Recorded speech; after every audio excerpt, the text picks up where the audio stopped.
The War of the Worlds is argumentably one of the best alien invasion stories of all time, and the 2005 film was a childhood favorite in terms of science fiction terror, next to the Jurassic Park franchise. The novel was originally released in 1898 by H.G. Wells and was often considered ahead of its time, perhaps being the pioneer of the sci-fi genre. So despite the fact that I could wipe these guys out with a single sneeze, what made these aliens truly scary when compared to the other aliens from different films? To answer that question, perhaps we should first turn to the novel. In the book, the fighting machines use something called the black smoke, something that a lot of the film adaptations don't use very often for whatever reason. This black smoke appears to suffocate and instantly kill all who are exposed to it, though my demented imagination made it much worse. I personally thought the black smoke liquidated a person's lungs and they'd cough up bloody meat chunks and drown in it. Still, the aliens in the novels seem almost robotic rather than organic, like killing off the inhabitants of another planet is just another Tuesday for them. Cybernetic, I believe, is the term for them. They are described as bear-sized octopus-like creatures that drink human blood and communicate telepathically. So even if you wanted to fight these things one-on-one, the odds might not exactly be in your favor. Book aside, since Spielberg's tripods didn't retain this scary feature, what made his PG-13 movie so scary? A little something called subtle or implied horror. Without the use of blood and guts, Spielberg pulled off a kind of terror that's rare in PG-13 rated horror movies these days. Without being silly or, worse yet, overly censored, he showcased the Martians' brutal effects on both the planet and mankind's morality through implications. True, there was on-screen violence, like the river full of bodies and the frantic mob chasing the main characters down for their car. But the scariest things about this film was what the audience didn't see. One instance is the red weed. Humans are harvested via the machines, and their bones, organs, and primarily their blood are mulched down and crop dusted all over newly planted Martian vegetation. At that point, you'd almost want the heat rays to kill you. Imagine being caught in one of those cages, wondering when your time will come and how bad it hurt before you lost consciousness. Another instance is the scenery. The dreary sky, the blood-red ground, and the towering figures of the tripods give off a sense of hopelessness and helplessness. Which transitions to the final example, the soundtrack. John Williams made a score that is set apart from most other pieces he's composed. His music sounds more like something you'd hear in a slasher film, like you're holding your breath and praying something doesn't find you. Even the sound itself in the film is incredible. The churning of the tripods, the whirring of the probe, the moments where the music quiets down and you're left in bleak silence, where every little sound could mean death. In terms of tension, it's hard to say whether the book or the movie pulled it off better. Honestly, I lean more towards the book. I'm not trying to be unfair to Spielberg when I say that, because even though the aliens themselves have a little over 20 minutes of screen time in a movie that's 2 hours long, you can still feel their continued presence, that threat that looms over both the characters and the viewers. But maybe I'm just picky. I personally wanted more screen time considering the tripods had more of a grand appearance in the book. Plus, I'm just a fangirl of the Correa tripod design. I love the water tower dudes.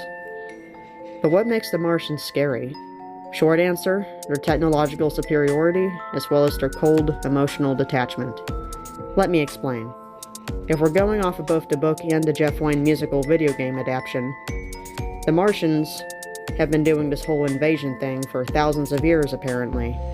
Going from one world to the next, like we're cockroaches to them, a cancer on the Earth.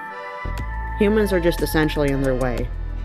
Not only that, but they almost seem to take pleasure in terrorizing those they're harvesting/exterminating.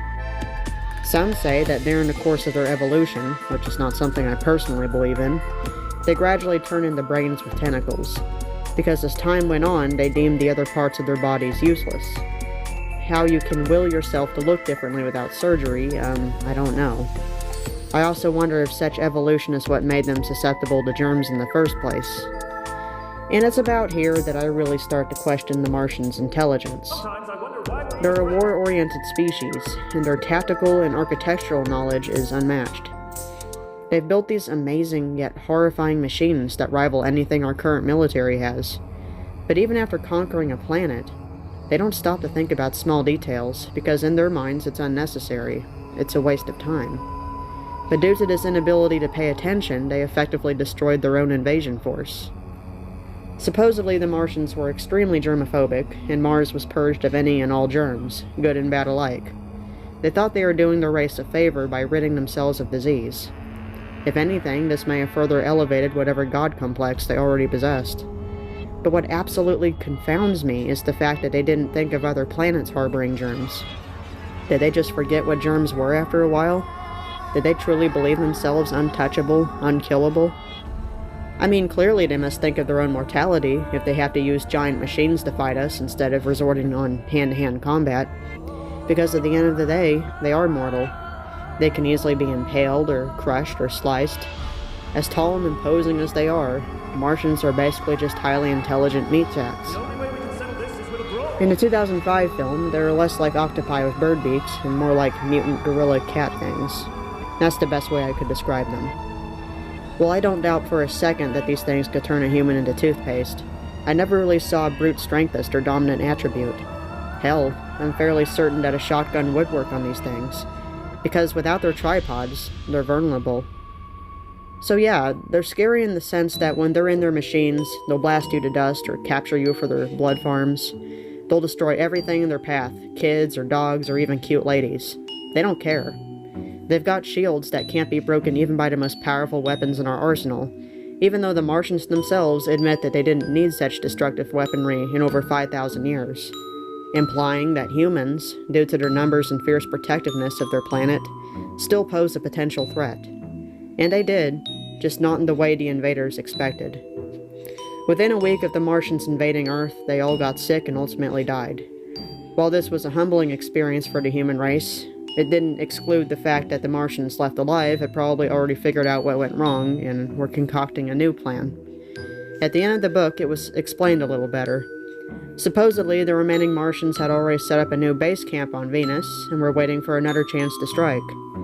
Being that the book takes place during the last years of the 19th century, I'm fairly certain humanity wouldn't have stood a chance, especially if the Martians somehow found a way to gain immunity or be a little extra cautious the second time around. The Goliath anime actually attempted to continue hgwells' story where it left off by using a steampunk aesthetic and having the humans use the old war machines in their military. It was an entertaining cartoon, though I felt like it could have used, I don't know, a little more. Don't crucify me for that, I love anime. But I think it would have done better as a series instead of a full-length movie. And if anyone in Hollywood's been taking notes about the War of the Worlds flops over the years, then they'd make sure they wouldn't repeat mistakes made in other media. Hopefully. That's not very lovely at all. That's all for now. I gotta do some programming and build a bigger Tesla gun to get those damn Martians off my planet. Thank you for watching. This is misswhimsy, signing off. Seriously? Listen, Venusian, you're not any better. Why hide all those tentacles of yours? I know what you truly are. Get off me, Venusian! Yeah!